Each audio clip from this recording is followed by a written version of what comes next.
lakkoofsaa baatanii. Amma immoo cittee jirtu mucaan duudhaafi. Har'a guyyaa guutuu ol deebisaa waliin dhukkisa jaartiin namni dhaqeen gaafa hin jiru garuu biyya biraa teessanii biyya adda addaa teessanii mucaa kanatti hin duulina. Ciisaa ijoollee.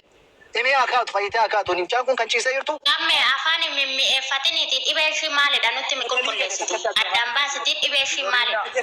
Dhibee ishii maalidha. Injarjarina. Ofiin footoo odoo namni haasaa jiru muutiin banatiin tokkummaa gaafachaa jiranii. Tokkummaa gaafadha. Gammee isinii gaafadha. Hangammee waan hangaafadhu qabaati. Hangammee wal beekaa gammee walitti dhufeenya qabnaa rakkoon qabu. Waan dhugaa barbaadne horii isaa dhiisa. Dhageessanii mucaan kuni isa dhugaa dhukkisatee jirtini. Ila obsaalan nannee har'a piraasii taatee dhuuni burun dhufuuni. Aayi piraasiin taatuun fayyidaa bahin baataa dhuuni. Burun dhufu immoo aayi ciistan immoo dhuuni. Guyyaa guyyaadhaan tii jiru intanaan dhufan jechaadha. Kaleessan baadhaan har'a immoo guyyaa guyyaa. Gammee asirratti. Yaa. Fakkeenya boru opereesoonan taataa deebi'anii immoo hin taatu jedhan maramtee akka opereesoona taatu walii galame kaa'ame booda deebi'ame jijjiirama jechuudha yaadni. Akkas jedhu barra. Amma kan taate kuni borummoo bakka qorichi gulukoosii kennaa jiru kuni cooma keessaa iddoo tokkotti xarageetu balleessaa jiraati bakka hin baaddaruni. Hoshennaa irra oolan immoo borummoo mucaan dhukkubaanii tursiisu immoo. Jaalatteetu mucaan qoricha kan achi keessa kan ciistuuni. Namni jaalatee. Waraqaan opereesoonaas ni kennameen turre gam. Waraqaan opereesoonaa nu kennamee dha agarsiisan turre. Kenname. Waraqaa sana deebisanii jijjiiraa jiru jechuudha. Waraqaan achuma akkamitti jiraanii waraqaan akkamitti jiraanii. Borumneetu kana goonaa jira borumnaa dhufan immoo doktoroonni ilaalaniitu har'a immoo har'a itti hafuuree boru laallaa jiru. Mucaan ciisee jirtu namni birrii ijoollee kanaatti baay'ee fayyadamee jiru. Amma waa'ee birrii dhiisate. Waa'ee birrii ijoollee dhiisate. Amma birrii ijoollee fakkeenyaaf namni kana keessaa waa kennan jiru ta'uu mala naa qabeessi. Galee falmuun immoo yoo dhugaa ta'e nan deeggaran jira falmuu waa uummataati waan ta'eef yoo dhugaa ta'e. Garuu waan sobaatiin baluu kennine irra miti waa'ee maallaqa kennuu sana jaluma dhiisatti rakkoon qabu sana. Waa kennuu baachuu dhiisi rakkoon qabu.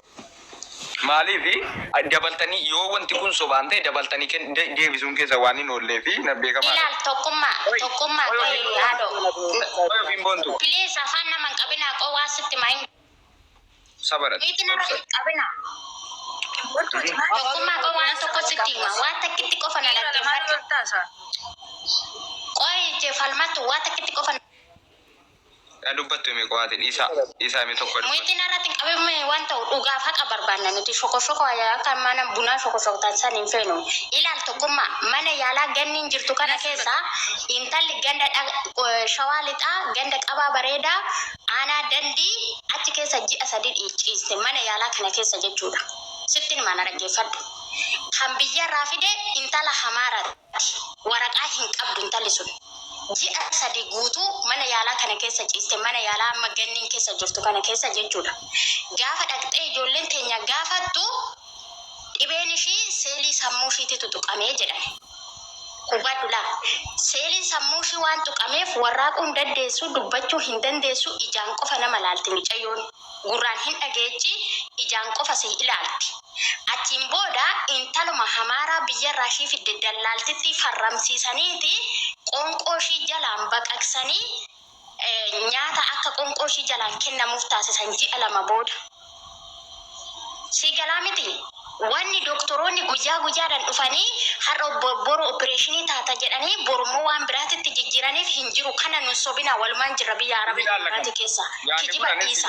Gammeena jedhu malee dhuguma dubbadha yaa nama gammeen jedhe opereesoona hin taatu kana akka tokkummaatti hin fudhadhu. Garuu inni sirrii jechuu mala garuu akka tokkummaatti hin fudhadhu yaada isaa garuu wantan jedhu. Gamme. Qulqullaa wajjin hin baasanii kabajaan birreeffa ishii biyyatti nuuf ergan. Gamme ganniin akka har'aa dhiifamni ji'a 2 itti dabalame baga gammadan Oromoo jettee viidiyoo hojjatte. Osoo guyyaa 3 torbee takka torbee 2 hin guutini viidiyoo hojjatte ati maal goote ganni dhibamtee haala hamaa keessa jirti humna keenya ol taanaan gara keechan dhufnee jette. Birrii meeqa itti baastetti qoricha kamii ajajamee fi qoricha kamii birrii meeqan bittee birrii kee itti fixxee humna keetii ol taanaan viidiyoo sana hojjatte. Maaliif immoo deebitee viidiyoo sana kaaste kana nutti himi. Asbaabee qoduna keenya ta'uu viidiyoo asuma namni keessa goota asbaabee. Dhuguma wana mayataa yaa goota viidiyoo asbaabee sin talamati. Sabasa. Maal ati taa'achuu barbaadde? Ajaa'ibaa qaba fakkii. Asbaa kota video. waan hin taane dubbatinaa jedhu waa gaafa taa'e tuuti. Asbaa kota video namni kota kacari. Yoo dhugaa barbaadanii hundi keessan dhugaa barbaadanii tokkummaatis hundi keessan kota video asbaa. Gamme mana murtiitti nu dhiyeessu immoo. Ofiin boontu viidiyoo beekuratu baata jirtanii viidiyoo maal sodaatan viidiyoo. Ila anwaa tokko Isi gaafa deddeebinaa deebisi ila nan kakadha yoo jette paastorii meeqa dhugaa wangeelaa jecha ijoollee saamaa oola. Gaafi nan isi gaafa deddeebisi deebisi. Akkanumatti viidiyoo irra maal gootan akkanumatti haasaa amarra koo qabu. Tokkummaa baay'atu yoo qabaatu baate. Tokkummaa baay'atu. Nan xumuradha waan tokkitti himi. Ofiin boontu koy. Nan xumuradha. Gammee koy tokkummaa koy gammee tokkummaa koy. Paaspoora ganni tokko irra darba jettu tokko jalaa hatanii jettanii waccu. Rubbisan keessatti garuu ganni waraqaa hin qabu. Sobdanii barsiisota mana amantaa ortodoksii fuulduratti qabdanii qabnaa jettan maaliif qabna jettu sobdanii too waraqaa qaba jettee barsiisota fuulduratti kijibde lama masqalii of fuuldura goote kun kijiba hin qabdu waraqaa. Baafadheen jira maal jettee kakatte gaafa san arrammoo isaa paaspoora baasaa jettanii uummata burjaaji. Abooyaa akiin iyyinaa furmaatan argatu dhaggeeffadha gamme waan siin jedhan. Dubbiin kun soba ta'e jennaan hin baasii galee rakkoo guddaatti siin galcha rakkoo dhugaa taanaan immoo si gargaara ammallee gamme si wajjin jira dhugaa taanaan garuu soba taanaan aarsaa guddaatti kaffaltan oo soba ta'e amma qoosaa ta'uu danda'a. Okey, dhaggeeffadhuuni. Ani sodaa eenyu hin qabuuni. Garuu walitti nafti waliin asirraan sodaa eenyu hin qabuuni. Garuu dhugaa nan dubadhaani ganniin dhukkubsattee jirti ciistee jirti of wallaaltee jirti abbaa warra gargaartan birrii kan faadee buuni kanaan booda maqaa gosa neena maqaa gosa neena birrii as keessa birrii jiraani ganni satti ma kan as keessa birrii gargaartan jirtu ganni. Deebiin kana miti gamme waa'ee kanaa miti dhagaye mucaana fayyadu. Atama dubbiin barbaada moo dubbii akka jallisu barbaada tokkeenati asii kabaja barra. Baran dubbii jalli maallaqa waa'ee deebisu Gammee tokkummaa walitti hin bu'inaa qo'a. Gammeef tokkummaa usaa walitti hin bu'inati dhaggeeffadhaa sirriitti gammee haasaa guruubii keessatti haasoftansanii fi haasaa beetii irratti haasaa wal fakkaata haasaa diroon haasa'inaa diroonii fi maammee si waraabbatanii jiru. Tokkoffaan immoo uummata Oromoo hin arrabsina. Uummata Oromoo jechuun saba bal'aadha. Adabaddaati taatee sin gargaara yoo dhibamta. Odoo beektanii isin Oromoo irraa nyaattanii akkanatti gadi baatanii ni jiran gurubbii keessatti dhaqanii. Maali kan gurubbii keessaa sana asirratti maasoftanii bilbila irraa fuutanii dhibeeshii kana ittanii agarsiistu silaa bilbila keessatti gurubbii keessatti biraa taasoftu beesin. Gurubbii keessatti maa jedhu asitti maa uummata gurgurtichi. Ayyee galatooma. Ati gadi galabbatame maal? Galatoomaan keessaa ba'a. Dhiira fakkeenyaaf. Gamme dhagaye. Gamme dhugaa gadda Abu gisee takka muyi godhadhu mee tokkummaa naa dubbatu tokkummaa dubbachaa ture gaddarre majammaraa irraa kaasee isini galee gammee ilaallatu. Nama tokko ilaallatu kan dhiidhee ana guruppii akkamitti hiite waan hangeessanii gaafa laayivii seenee ufumaa keessanii hin gargaarra ganniidha jettan. Ani tiktok irratti hin gargaaru koottaa ani tiktok irratti gaafa hin gargaaru isin Oromoon duraan dubbii na barbaadanii birrii nyaattan hangeessanii koottati waasaap irratti gurmaa ganniinis keessa jirti ummanni falmattuu jirti koottadha jettan isin walitti isin qabe ijoollee. Ishi jariini waan qaban hirmaataniif waasaappi sagaleen hin jira ganniin keessa jirti falmattuu keessa jirti. Amma immoo inni bamnee yaani kaleessa suuraa koo gadi galabbatan. Ani hospitaala keessa dhaqee hin gaafanne hin dhaqne akkuma isin agartan arge akkuma isin laaltan laale.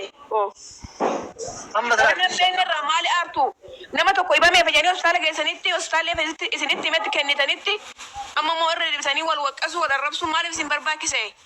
Jannan baan silaati. Ijoollee isaan kuni nama dhugaa barbaadu. Ajandaa warra barbaadan isaan kuni. Warra ajandaa barbaadan ilaani.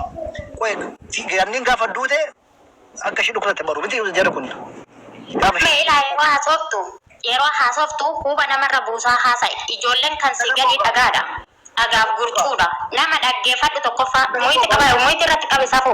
Na dhaggeeffadhu ati ilma dhiiraati akka ilma dhiiraatitti dubbii bilcheetii dubbadhu. Deema si'atu kolkollee. Bakka deemtanitti walitti gaamtanii wal ulfeechitanii waan ittiin ulfoolirraa baasan uummata sammuun burjaajechina qosaasa. Ijoollee jedhamu ijoollee si gadi dhagaaf qurcuudha. Ilaa sinittan mana dhaggeeffadha. Falmattuudha silaa mana tokko keessa wajjin hin galu. Maaliif falmattuun viidiyoo ganni waraabdee ta'u maxxansi? Maaf gammeen maxxansi? Leef gammeen maxxansi? Maaliif? Kanneen ba'uun qabu Ganni Oromoo maaliif jennaan waan inni taate maal abbaasaa godha kun ilaasa wanni suusi dhugaa wangeelaa bisiniifan kakadada paasterii meeqa kan wangeela qabatee kakatee ijoollee sammuu borjaajessaa jiru hin barbaannu nuti borjaaja'u dhaloota qubeeti nuti dhaloota jaarraa 21ffaa keessa jiru nuti horii warra keessanii isinitti hin fakkaatin konkaa ganaa immoo ijoolleedha hubumarree dhibbarra of hin taane wannoo baangaalii konkolaataa baangaalii keessa teessee keessatti fakkaatin kaasirraatti roorristu kun konkaa hudduu nadheenii arrabuu malee maal hojiin kee ofii keetti fulfeechite ofii keetti maallaqa keetiin irraa baasta malee maallaqni uummataa deebuu qaba. Wantu wanti sin dhukkube tokko hin jiru. Fidaa ragaa keechan. Wanno intarneet irraa suura intarneet irraa guurtanii ittiin uummata sammuun borjaajessinaa takka luka lamaan gidduutti madaan ba'ee takka harma lamaan gidduutti madaan ba'ee fidaa waraqaa qulqullaa maal miicoo intalli tuni uummata Oromoo kanarraa ulmaa guddaa qabdi. Maaliif boochisuun bu'aan argattuu shi goota ruuqxanii takka waraqata hojjisiifattee qabdi. Waraqata hojjisiifattee qaba jettee toshiin daaqonoota gidduu ta'e ta'u abbaan barbaadan kottaa bakka nani jirutti seera guuttadheen jira biyya Dubaay jettee dubbachaan turre har'a weechatti jalaa baderee waraqanni sun ijji keessa naa badu. Qoshaashota kolkollee hudduu mukeeyyaba jala banattee ciisaatti jalatti dubartii si kaadhe dhugaa wangeelaan qabadhee kakadha. Wangeela ke hudduu keetti suuqqadduutti sirbidaa ke konkaa.